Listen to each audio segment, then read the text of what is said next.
So thank you all so much for joining us for this session. And thanks so much for CIP at Kenyon for pulling all of this together. So I'm going to go ahead and do a quick screen share to pull up my slide deck for you all. So I will go ahead and get this started. So my contribution to this session is a discussion about how we can make virtual learning environments more inclusive for trans and non-binary students. And just a reminder, my name is Timothy Bussey, pronouns are they, them, and I am at Kenyon College. I'm also Southern, so I really run a risk of speaking like way too much and taking up too much time. So if folks have any questions, I'm sure there will be time at the end, but also I'll have my contact information on the last slide if you want to get in touch about anything else and any way that I can help with making your virtual learning environment more inclusive for trans and non-binary folks. Please feel free to let me know, and I'm more than happy to help. So just kind of a quick reminder about terminology. I know probably most of the Kenyon folks are really strong on this front, but I did want to make sure we just have some definitions up about who we're talking about. So as a reminder, trans or transgender is an umbrella term for people whose gender identity and or gender expression differs from basically what's typically assigned with the sex gender that they were assigned at birth. So trans, as a reminder, is a really, really big umbrella term. There's lots of different identities that fit underneath that. But that is sort of a broad working definition, courtesy of the folks at GLAAD, which is a really great LGBTQ plus organization. And off to the right, I have the trans pride flag in an attempt to make some sort of visual elements come onto this slide. And as a reminder, non-binary is the term used to describe for people who basically experience their gender identity and or gender expression as falling outside of the categories of man or woman. So the non-binary is basically non-binary is basically in reference to the gender binary of man and woman. And people who are non-binary might define their gender as falling somewhere in between that of a man or a woman, somewhere wholly different and outside of that conception. And there's lots of other terms under the non-binary umbrella as well. The important thing is that non-binary is not a synonym for transgender, and you only want to use these terms when someone self-identifies in that particular way. But in fact, though, there are some folks who identify specifically as transgender and non-binary, myself included in that, but of course, that varies person to person. And we don't have a sort of monolithic experience in the trans and or non-binary community. So if anyone has any questions about terminology, also more than happy to help out with that. And I've also got some resources at the end of this presentation. So in terms of some of the challenges that exist for trans and or non-binary students, one that's pretty consistent, not just in virtual learning environments, but of course in just learning environments and social spaces in general, is misgendering and dead naming. And these might be potentially new phrases for some of the folks that are on or in this session. But basically, misgendering is using the wrong pronouns for someone. So for me, I use they, them pronouns. So misgendering would be essentially not using those pronouns and choosing to use a different set of pronouns or assuming that you should use a different set of pronouns for me.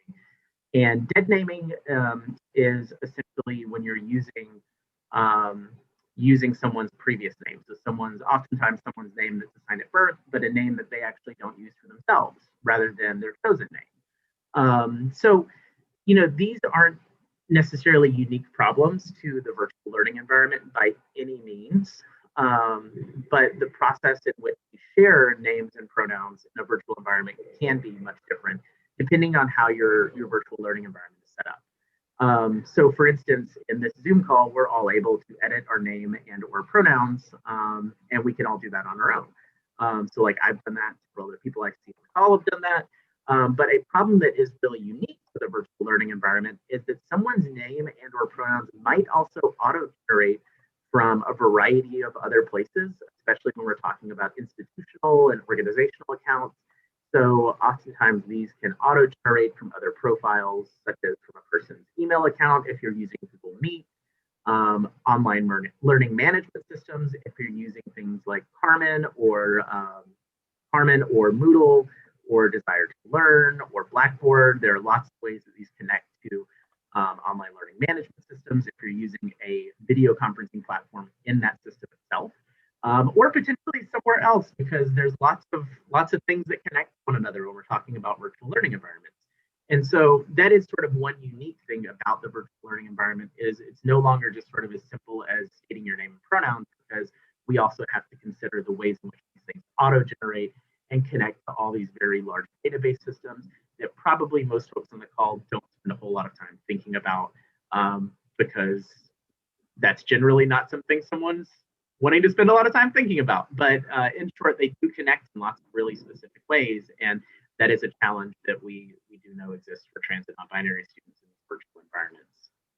So in terms of some of the solutions to misgendering and dead naming, one of the first obvious solutions is really following the current best practices for names and pronouns. So modeling behavior by sharing your own names and or pronouns, and inviting others to do the same. And of course, setting a tone of respect and accountability. And for online learning environments, really one of the best practices is, of course, sharing information with students about how they can update their names and pronouns across all of the virtual platforms that your class is going to be using. So for instance, before your class meets on Zoom, sharing information about how students can change and update their name and pronouns there. Google Meet is one of the more technical ones. There is a way to do it. It involves a few more steps. It doesn't take very long, but it does involve a few more steps, and you have to do it, for instance, before the meeting. And then all of the learning management systems like Carmen, Moodle, Blackboard, Desire to Learn, all of those actually do have the capabilities for folks to update their pronouns. Fun fact, in my opinion, in my informed opinion, I guess I should say, it's not just like an opinion pulled out of anywhere, but in my informed opinion, Carmen is by far the simplest in terms of updating and sharing your pronouns. Desire to Learn is my least favorite. So if you're looking for like a ranking on those, that's my sort of ranking, is that's the top and that's the bottom. And then Blackboard and Moodle, do have that capability too.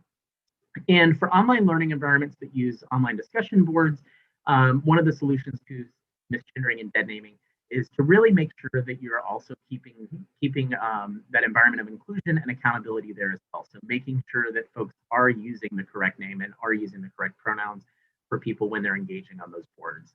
And that's one reason I really do like Carmen's, because Carmen actually puts the pronouns alongside the name, even on discussion boards. So it really makes sure that that information is very easily and clearly available for everyone.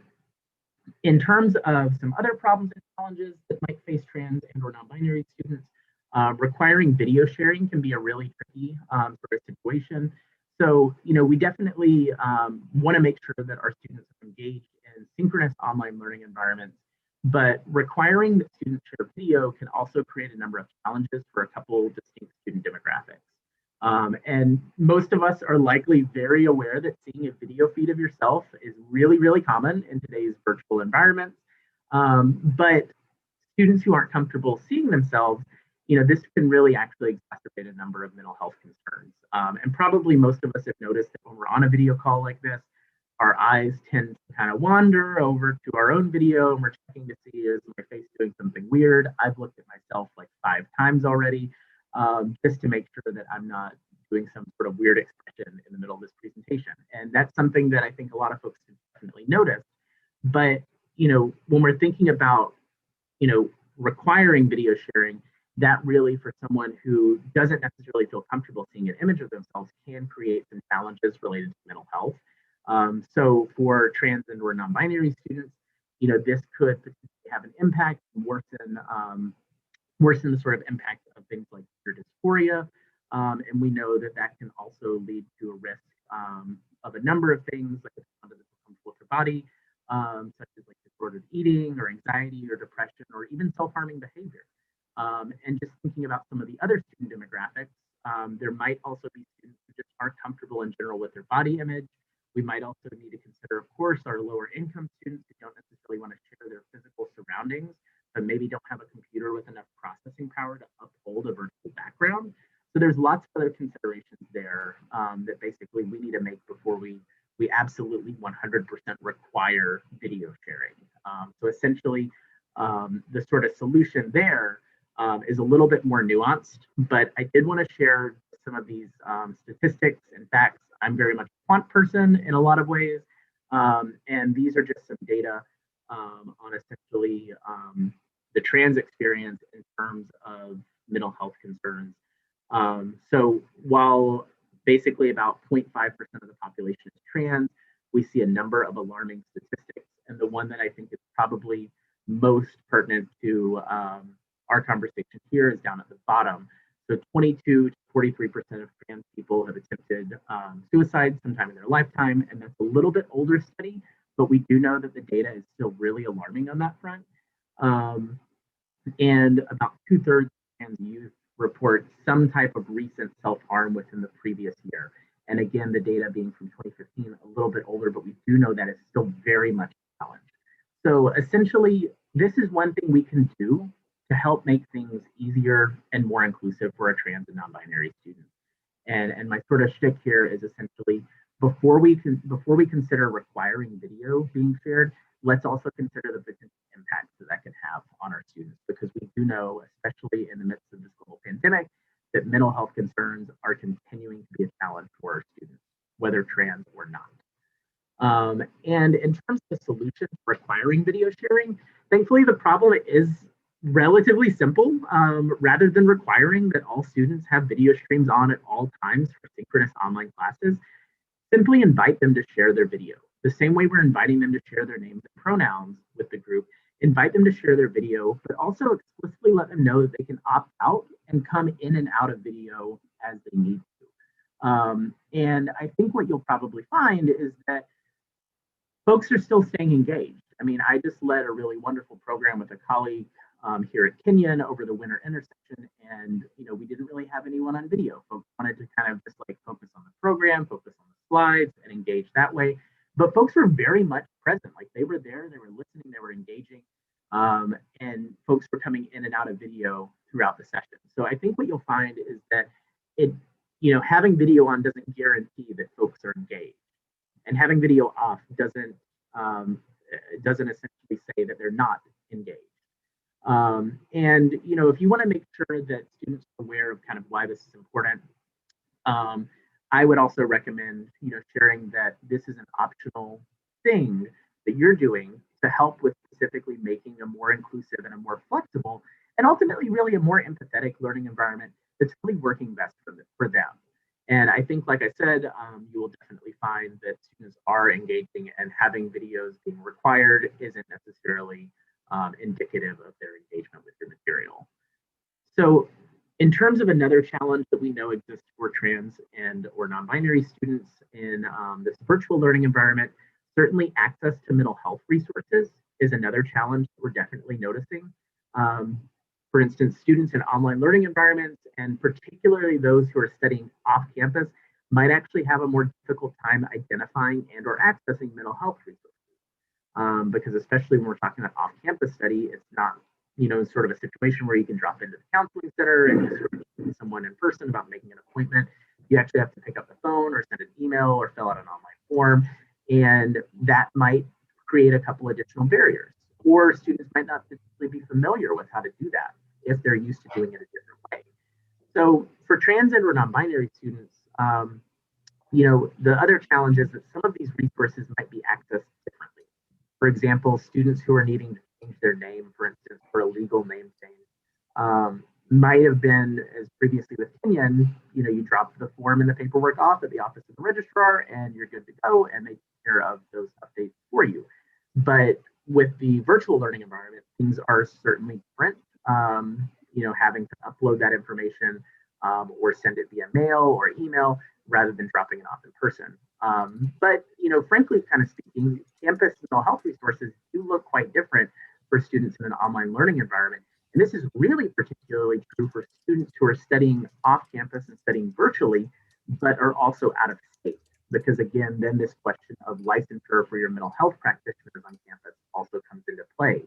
And certainly I'm sure that many of you have had experiences with that at your colleges, where additional resources have been provided or additional considerations have been taken into account because of those licensures and how they don't travel across state lines. So in terms of a solution to accessing mental health resources, I would recommend, considering adding information about on-campus resources that have gone virtual into your syllabus. So for instance, you might want to provide some information about your campus's counseling and mental health center, and how students can access that resource even if they're studying virtually.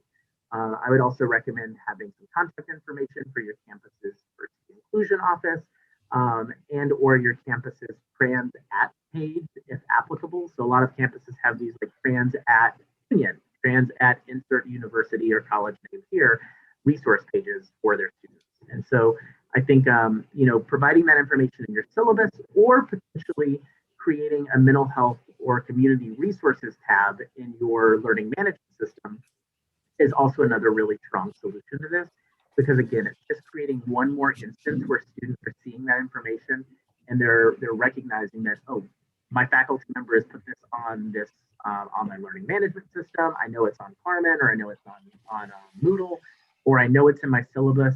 I can get that information in multiple ways now. And if you go the Carmen or the learning management system sort of route with like Carmen or Moodle or something like that, that mental health resources tab, you can also do a lot of really cool things with that. So you can obviously have your on-campus resources, but you could also put in things like rural crisis / support hotlines, information about LGBTQ plus specific mental health resources like the Trevor Project, which focuses on LGBTQ plus youth and young adults. So I think up to 25 is the population they serve, and or Trans Lifeline, which is for trans, non-binary, and or questioning people. They don't have an age limit. And fun fact, they also have, they just launched, actually this past summer during the pandemic, a Spanish-speaking hotline that also runs 24/7 as well. So they also have multilingual resources available for folks too. And in terms of kind of the last big sort of challenge that I wanted to talk about, we also want to recognize that unsafe physical environments are something that not just our trans and or non-binary students face, but our LGBTQ plus students face in more generally as well.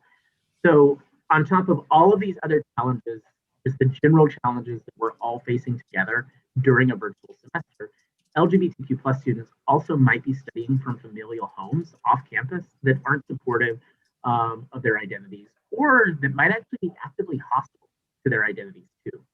And I just wanted to, sort of throw this out there because I think it is important to recognize that, especially when we're talking about college students, yes, like those students, might only be at like their family home for a very short time out of the year, but during this sort of odd series of academic years we're experiencing because of COVID-19, they might be spending more time in their family home than ever before.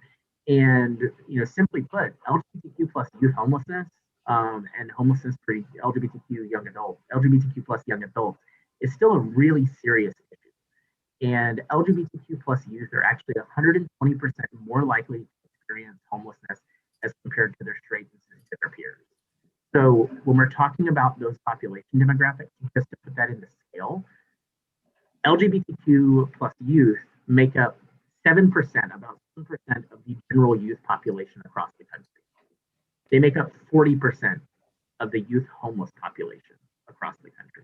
That is a stark disparity, and one that we definitely need to make sure to pay attention to. And the challenges that come with that can be really numerous, as you might imagine. We're not just talking about impact on, of course, people's academic performance, but we're talking about impacts in a variety of areas of someone's life.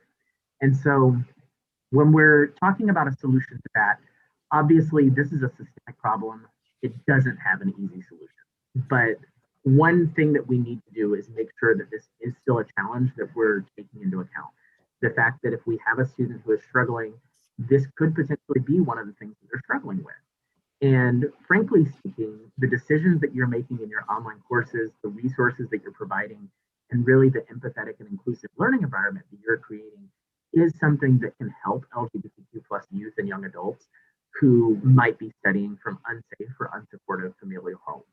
So I would definitely recommend, following these best practices and working to, as much as you're able, to create a resource-driven and inclusive learning environment, and at the same time making sure that you're staying connected with the diversity and inclusion office, your dean or deans of students, and other campus stakeholders. And frankly speaking, this can save lives. As someone who experienced issues of housing insecurity during their undergrad experience, I can tell you that having supportive faculty members and staff persons at the college can really make that situation um, a lot less. I don't want to say a lot less tired because it's still a very stressful and difficult situation, but it can provide resources that can help get people through it successfully. And so again, I just wanted to share that this is definitely something to think about, and this is one of the many reasons why this is important. And if folks are interested with any questions, you can feel free to email me at bussy1@kenyon.edu. If you want to connect on LinkedIn, I sometimes often share lots of LGBTQ plus specific resources there. And if you are a Kenyon faculty member or not, and you are interested in some general trans resources, this bit.ly link will take you Kenyon's trans app page, and there are lots of wonderful resources available there for folks who are interested. And please feel free to snag those even if you are not at Kenyon or your online courses, and feel more than welcome to do that. And I will go ahead and stop talking. But again, if y'all have any questions, please feel free to let me know.